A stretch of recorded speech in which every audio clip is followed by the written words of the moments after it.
Hey everyone, it's Flak. It's officially been a year since Battlefield 5's Battle Royale mode Firestorm hit the public's hands. It had the potential to shake up the scene a little bit, introducing a couple interesting game mechanics, and it seemed full of promise for the future. Fast forward to now. Firestorm is all but forgotten, and Call of Duty's Warzone is fast becoming the new unstoppable Battle Royale juggernaut. And some of this is to be expected. Players naturally churn from one game to another as more options become available, but when it comes to Firestorm, that's only one small part of a really big picture. So for this video, we're going to take a look at 5 reasons Firestorm failed and how Call of Duty's Warzone sealed its fate. First, Warzone embraced its franchise lineage, while Firestorm didn't. Call of Duty developers understand fan obsession and are acutely aware of their dominant position in the FPS market. I'm sure they're also aware a huge chunk of their fan base buys the new game every year, and has done so for over a decade. Personally, I've played every single Call of Duty game since release, even Ghosts, which wasn't actually that bad, fight me, and I have some favorite maps.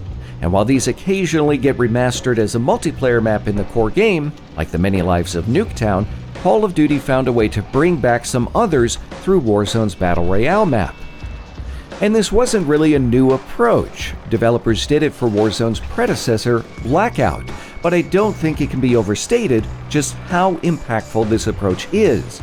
Battle Royale games are not for everyone. They can be very intimidating to new players, and tossing these kinds of players into a huge map doesn't help. But working in familiar locations tends to make it just a little bit more comfortable. Several areas were pulled directly from Call of Duty 4. The television station on the map references the multiplayer map Broadcast. An interpretation of Kill House appears at the Arklov Peak military base. A modified version of Vacant is located in the port, and for Modern Warfare 2, developers integrated the Scrapyard map with Boneyard, and of course, the Gulag is based on the campaign mission of the same name. Again, Call of Duty used this approach with Blackout, and it continues to work with Warzone. On the flip side, Battlefield 5's Firestorm game mode built everything from scratch. This certainly didn't help players on the fence about Battle Royale. Plus, many locations were relatively unremarkable. They simply blur into forested countryside. Admittedly, there are a few interesting locations, like the dam and the quarry, but Halvoy is largely a sparse map. This, combined with Firestorm's lower 64 player count, makes the experience feel slower paced and empty. Secondly, Warzone's atmosphere is believable. Warzone's Verdansk feels like a country gutted by conflict and is based on the war in Donbass and the city of Donetsk. Buildings are destroyed, vehicles lay wrecked, and everything has that post-apocalyptic kind of feel. Meanwhile, Firestorm does a remarkably poor job of delivering World War II atmosphere. Make no mistake, Halvoy is visually stunning, but much like the rest of Battlefield 5, it often doesn't mesh with players' preconceptions of the Second World War. The map feels more like a pristine national park. Barely anything has been damaged, so it just kind of feels like you're invading someone's summer vacation home. And yes, destruction is a key tenet to Battlefield gameplay, but there are ways to integrate this without sacrificing the gritty visuals associated with war. The only thing really tying Halvoy to World War II are the weapons and vehicles laying around. Third, Battlefield and Call of Duty took 2 extremely different approaches to offering their Battle Royale experiences. Call of Duty presented Warzone as free to play, viewing it as a way to entice more players to purchase Modern Warfare.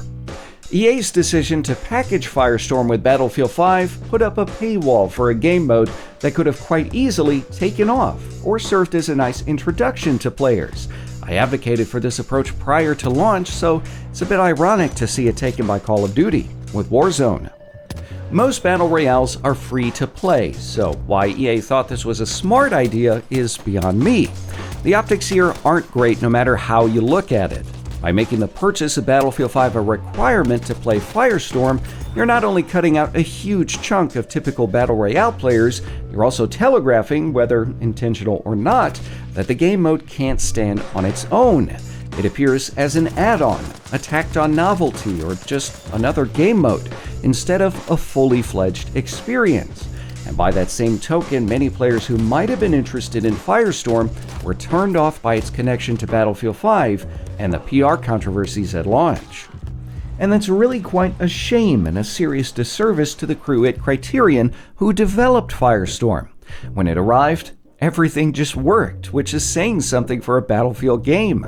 There weren't any major game-breaking bugs, stability issues, or things that would make you chuck your controller at your television. Well, aside from placing second. Fourth, Modern Warfare did a much better job meshing Battle Royale with the game's core multiplayer. Experience carries over between modes. You can select custom loadouts and even level up weapons for new attachments. Battlefield 5 does do a fair bit of this, minus custom loadouts, but it fails in some key areas. Not all vehicles are available in core multiplayer modes. The Colibri is only accessible in Firestorm, which prevents players from practicing with a helicopter and improving their skills. The same goes for the amphibious Schwimmwagen, pickup truck, staff car, and sports car.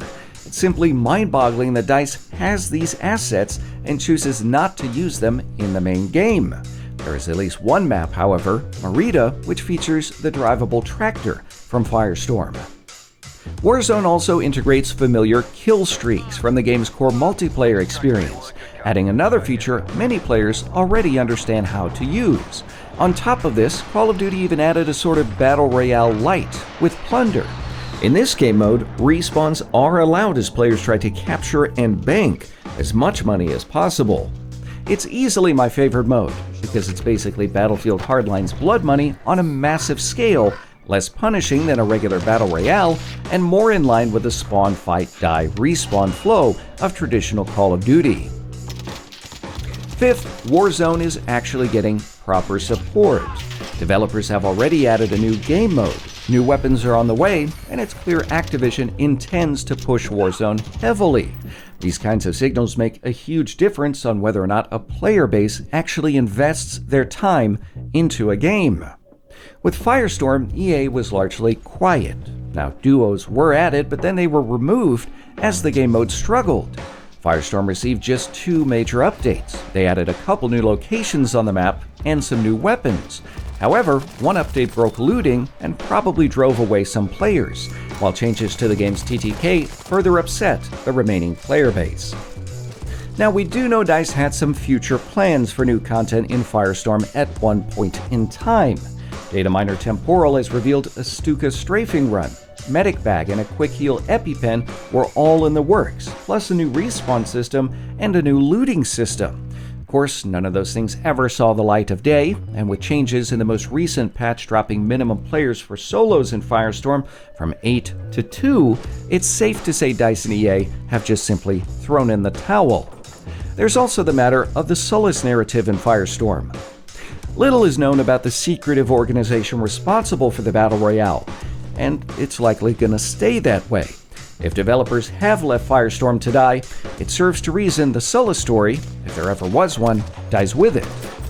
In the end, it looks like Firestorm was more of a fizzle than a blaze, and we've looked at quite a few reasons thus far, but I also think there's a bit of an X factor here, and that's EA itself. For some absolutely baffling reason, EA elected to publish another competing Battle Royale, Apex Legends. In my view, there are only 2 potential reasons for this. The right hand didn't know what the left was doing, or the publisher was hedging its bets. And although both seem entirely possible, the latter seems like the most likely answer. The Battle Royale market is very cutthroat and competitive. It's basically an arms race where each developer works to try and outdo the others. Apex, of course, cannibalized Firestorm, leaving us where we are today. For EA, tossing out 2 Battle Royales and hoping one sticks wasn't the worst approach, but it certainly wasn't the best, especially considering the damage Battlefield 5 caused to the franchise. It was a shrewd business decision to be sure, and it's unfortunate the Battlefield community was left with yet another part of the game that didn't live up to its potential. And at some point, all of this has to add up for that community, and even those who don't play the game. EA has struggled to shake its negative image in recent years, and their decision to abandon Firestorm won't win any votes of confidence from players anytime soon, especially with the multitude of issues players continue to endure with Battlefield 5. Ultimately, I would love to see Firestorm get a proper go as a free-to-play game, but I have little hope of that happening, especially when Battlefield 5 continues to struggle. Regardless, make sure you tell me your thoughts on Firestorm and Warzone down below. Did you enjoy Firestorm? Or what was the deal breaker for you? Tell me down below in the comments. If you enjoyed this video, leave a like. If not, a dislike, and make sure to subscribe. Tap the bell for the latest Battlefield videos. Don't forget, if you're bored, you can always join the conversation on Twitter, Facebook, and other social media using the links in the video description. And as always, thanks for watching.